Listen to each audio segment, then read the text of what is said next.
कानून का सहारा लेकर महिला पर अत्याचार। ससुराल पक्ष के अत्याचारों से सुध-बुध महिला ने सोशल मीडिया पर वीडियो वायरल कर अपना दर्द बयां किया। महिला ने आरोप लगाया कि उसे मूलभूत सुविधाओं से वंचित रखा गया और लगातार मानसिक व शारीरिक प्रताड़ना दी जाती है। वायरल वीडियो होते ही सोशल मीडिया प्लेटफॉर्म पर हड़कंप मच गया।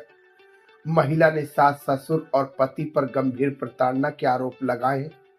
पीड़ित का कहना है कि वीडियो वायरल कर उसने सच्चाई लाने की कोशिश की है। मैं रितु तिवारी न्यू आज़ाद नगर सतपुरी रोड में रहती हूँ। मेरा पिछले लगभग 10 वर्षों से अपने पति अमितेश और सास ससुर और समस्त ससुराली जनों से घरेलू वाद चल रहा है, जिसमें कानपुर न्यायालय में घरेलू हिंसावाद, सिविल वाद, भरण पोषण, दहेज उत्पीड़न सभी लगे हुए हैं। 2018 से मैं अकेले अपने ससुराली घर में अपने 2 अवयस्क बच्चों के साथ रह रही हूँ। 2 दिसंबर 2025 को डीएम साहब ने एक आदेश किया कि ससुर संतोष द्विवेदी को इस मकान में भूतल पे 2 कमरों में चकेरी थाने की पुलिस आवासित करे, और उनका ये आदेश जो है वो किसी भी घरेलू वाद के आदेश के अधीन और रिव्यू जो मेरा पेंडिंग है उसके अधीन होगा, ये उन्होंने आदेश किया। कल का 6 दिसंबर को चकेरी थाने की पुलिस के साथ में 50-60 गुंडे बदमाश, मेरे सास ससुर, साथ में पति अमितेश, ये लोग आए और जबरन उन्होंने गेट को साबर डाल करके तोड़ दिया और 50-60 लोग अंदर घुस गए। मैंने संजय कुमार इंस्पेक्टर से बहुत बोला कि आप सिर्फ संतोष द्विवेदी को लेकर आइए, उनकी पत्नी को लेकर आइए, मैं सिर्फ और इन सबको यहाँ से हटाइए, अमितेश को हटाइए, मैं गेट खोल दूँगी। इसी तरह मेरी बात बनी, सब लोगों ने गेट तोड़ के अंदर घुस दिया। अंदर पूरे घर के दरवाजे तोड़ डाले, 2nd फ्लोर में फिर कब तोड़ डाला सब। मैं अपने घर में अपने पोर्शन में फंसी हुई हूँ। मेरे घर में पानी तक नहीं है, मोटर तक नहीं चला पा रही हूँ मैं। मेरे बच्चों ने कल से कुछ नहीं खाया। डीएम साहब ने 16 जून 2025 को एक आदेश किया था, जिसमें यह था कि जब तक हमारा मामला कोर्ट में विचाराधीन है, मामले पेंडिंग है घरेलू हिंसावाद के, तब तक सास ससुर घर में एंट्री नहीं पा सकते, क्योंकि सास ससुर ने 2021 में एक रिट दाखिल की थी घर में रहने के लिए, जिसमें हाई कोर्ट ने ये आदेश डीएम को दिया था कि आप दोनों पक्ष को बुलाएं और मामले को समझें। अगर कोई वाद विचाराधीन है तो कोई हस्तक्षेप नहीं हो सकता। उसी अनुसार डीएम साहब ने आदेश कर दिया।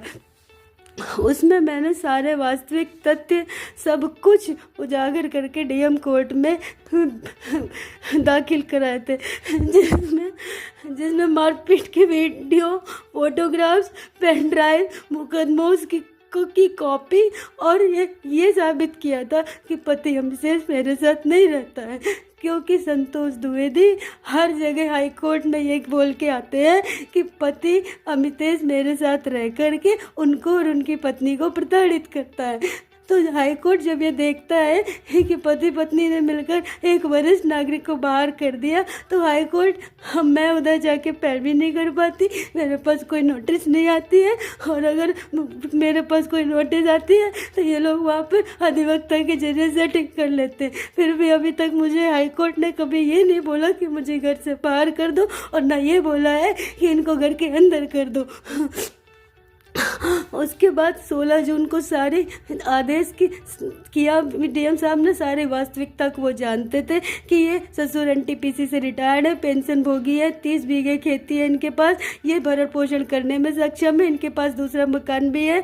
उसके बाद सारी वास्तविकता उनकी न्यायालय फाइल में दाखिल है। उसके बाद भी 2 दिसंबर को उन्होंने ऑर्डर कर दिया। 16 जून के आदेश के खिलाफ संतोष द्विवेदी जो है हाई कोर्ट चले गए। हाई कोर्ट ने डीएम को बोला कि आप सीनियर सिटीजन को देखते हुए अपने आदेश पर पुनः विचार करें। सिर्फ पुनः विचार करने के लिए बोला था। मैंने डीएम साहब को एप्लीकेशन 15 नवंबर को दिया कि मेरा हाई कोर्ट में रिव्यू पेंडिंग है, क्योंकि संतोष द्विवेदी वास्तविक तथ्यों को छुपा करके आदेश इस तरह का लेकर आए हैं। और जबकि हाई कोर्ट ने ये नहीं बोला कि अपने आवास प्रकाशित करा, हमने सिर्फ सुनने और विचार करने के लिए बोला। और फर्स्ट डीएम साहब सारे तथ्यों को जानते थे, सब कुछ जानते थे। डीएम साहब अपने आदेश में ये लिख सकते थे कि ये सीनियर सिटीजन एक्ट का मिसयूज कर रहे हैं। सीनियर सिटीजन एक्ट क्या सिर्फ बहू के ऊपर लगता है? ये तो मैं तो खुद प्रताड़ित हूँ अपने पूरे ससुराल वालों से। पति मेरे साथ नहीं, 2 बच्चों की परवरिश की जिम्मेदारी मेरे पिता उठा रहे हैं। तो और इस तरह से माफियाओं से मिलकर गुंडे बदमाशों से जबरन घर में घुस करके गेट तोड़ के घुसा है। मेरी जान को खतरा, मेरे बच्चे डरे हुए हैं। मेरा बेटा स्कूल नहीं जा पाएगा, कल से 10th में पढ़ता है, उसी पढ़ाई का क्या होगा? मेरे घर कोई आ नहीं पा रहा है। मेरे पापा आएंगे तो उसको भी फंसा देंगे। कोई शासन प्रशासन मदद नहीं कर रहा है। मैंने सब जगह फोन किया, कोई मदद नहीं कर रहा है मेरी। मैं क्या करूँ? रात में पति अमितेश छत में जाल खोलने की कोशिश कर रहा था। बताइए, मैं बहुत डरी हुई हूँ। मैं अपने बच्चों को कैसे समझाऊँ? मुझे कुछ समझ में नहीं आ रहा है कि मैं क्या करूँ। इन लोगों को कैसे कह के बाहर निकालूँ? मैं इन लोगों के साथ नहीं रह सकती हूँ। ये बहुत, मैं कैसे रह सकती हूँ? मैं एक परिवार नहीं हूँ। हम लोग 2 पक्षकार बन चुके हैं, 2 दुश्मन बन चुके हैं। अगर मैं नीचे जाऊँगी तो ये लोग मेरे ऊपर आरोप लगा देंगे कोई गलत, कि इसलिए मोटर भी नहीं चला पा रही हूँ। मेरे घर में पानी नहीं है। मुझे बहुत डर लग रहा है कि मैं क्या करूं। गेट में इन लोगों ने बाहर से रात में ताला डाल दिया था। मेरे पास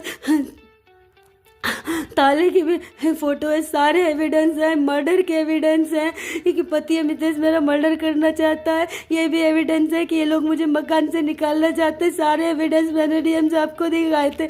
उसके बाद भी उन्होंने गलत आदेश किया और गलत तरीके से नाजायज कब्जा दिलाया और गेट को तोड़वा करके। कोई मेरी मदद नहीं कर रहा है शासन प्रशासन।